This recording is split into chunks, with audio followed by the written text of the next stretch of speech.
बिस्मिल्लाहिर्रहमानिर्रहीम। Welcome to IT series tutor channel. अपने इस वीडियो में हम C++ प्रोग्रामिंग लैंग्वेज में इस्तेमाल होने वाले एक कॉन्सेप्ट एल वैल्यू और आर वैल्यू को डिस्कस करेंगे।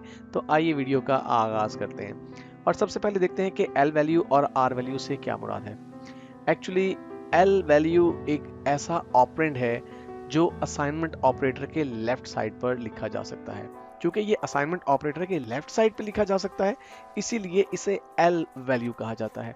जबकि आर वैल्यू से मुराद एक ऐसा ऑपरेंड है जो कि असाइनमेंट ऑपरेटर के राइट साइड पर लिखा जा सकता है। तो आर फॉर राइट, यानी ऐसी वैल्यू या ऐसा ऑपरेंड जो कि असाइनमेंट ऑपरेटर की राइट साइड पे मौजूद होगा, उसे हम आर वैल्यू कहते हैं।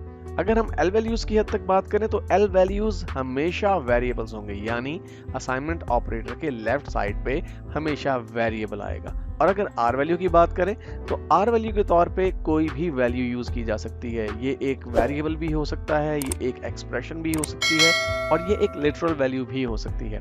अगर हम एग्जांपल की बात करें तो आप इस एग्जांपल में देख रहे हैं distance is equal to rate multiplied by time. अब यहाँ पे असाइनमेंट ऑपरेटर के लेफ्ट साइड पे डिस्टेंस है, तो एल वैल्यू क्या है? डिस्टेंस, जो कि एक वेरिएबल है।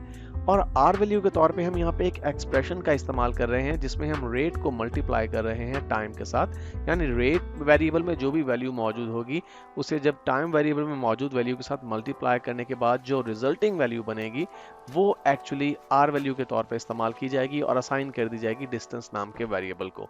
यहाँ पे एक चीज बहुत इंपॉर्टेंट है कि जितनी भी एल वैल्यूज हैं उन्हें आर वैल्यूज के तौर पे यूज किया जा सकता है। यानी असाइनमेंट ऑपरेटर के लेफ्ट साइड पे मौजूद वैल्यूज को असाइनमेंट ऑपरेटर की राइट साइड की वैल्यूज के तौर पे यूज किया जा सकता है, लेकिन तमाम आर वैल्यूज को एल वैल्यूज के तौर पे यूज नहीं किया जा सकता। एग्जाम्पल के तौर पे देखिए x इज इक्वल टू 5, ये एक वैलिड स्टेटमेंट है कि x एक वेरिएबल है और यहाँ पर हम 5 की वैल्यू स्टोर कर रहे हैं x वेरिएबल में। लेकिन हम ये नहीं कह सकते कि 5 इज इक्वल टू x, जहाँ पे 5 जो कि एक इंटीजर कांस्टेंट है उसे हम लेफ्ट साइड पे लिख रहे हैं असाइनमेंट ऑपरेटर के, और x जो कि एक वेरिएबल है उसे हम राइट साइड पर लिख रहे हैं। इसी तरह से c is equal to a plus B, ये एक वैलिड स्टेटमेंट है जिसमें l वैल्यू के तौर पे एक वेरिएबल c का इस्तेमाल किया जा रहा है और r वैल्यू के तौर पे a प्लस बी की एक्सप्रेशन को यूज किया जा रहा है। लेकिन अगर हम कहें a plus B is equal to c तो ये इनवैलिड होगा।